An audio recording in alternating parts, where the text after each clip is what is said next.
બહારથી આવતા ટુરિસ્ટો માટે પ્રસિદ્ધ માંડવી બીચ પર ગઈકાલે બનેલી એક ઘટનાએ સમગ્ર પ્રવાસન ક્ષેત્રને ચિંતામાં મૂકી દીધું છે. જો કચ્છમાં આવતા ટુરિસ્ટો પર થતા અત્યાચાર અને ગેરવર્તનને સમયસર અટકાવવામાં નહીં આવે તો આવનારા સમયમાં ટુરિસ્ટો કચ્છ તરફ મોઢું ફેરવવાનું બંધ કરી દે તેવી ગંભીર આશંકા વ્યક્ત થઈ રહી છે.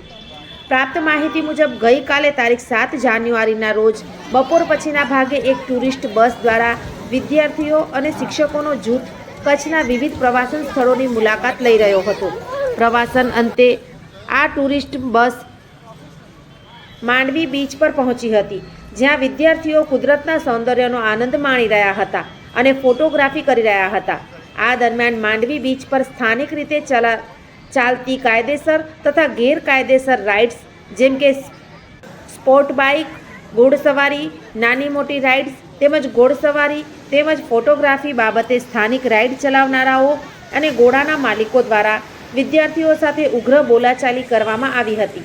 વાત એટલી વધી ગઈ કે સ્થાનિક રાઇડ સંચાલકો, ઘોડાના માલિકોએ વિદ્યાર્થીઓ તેમજ શિક્ષકો પર હુમલો કરી મારામારી કરી હોવાનું સામે આવ્યું છે. આ ગંભીર ઘટનાને લઈ તરત જ માંડવી પોલીસ સ્ટેશનમાં ફરિયાદ નોંધાવવામાં આવી છે. પોલીસે આ મામલે કુલ 7 લોકો સામે ફરિયાદ દાખલ કરી આગળની તપાસ હાથ ધરી છે. પરિસ્થિતિને ધ્યાનમાં રાખી હાલ પૂરતું માંડવી બીચ પર તમામ પ્રકારની રાઇડિંગ પ્રવૃત્તિ બંધ કરી દેવામાં આવી છે. આ ઘટના કચ્છના ટુરિઝમ ક્ષેત્ર માટે ચેતવણીરૂપ સાબિત થઈ રહી છે. જો કચ્છમાં આવતા પ્રવાસીઓને સુરક્ષા નહીં મળે અને આવા બનાવો સતત બનતા રહેશે તો કચ્છની છબી પર ગંભીર અસર પડશે અને ટુરિઝમ ક્ષેત્રને મોટું આર્થિક નુકસાન થવાની શક્યતા છે.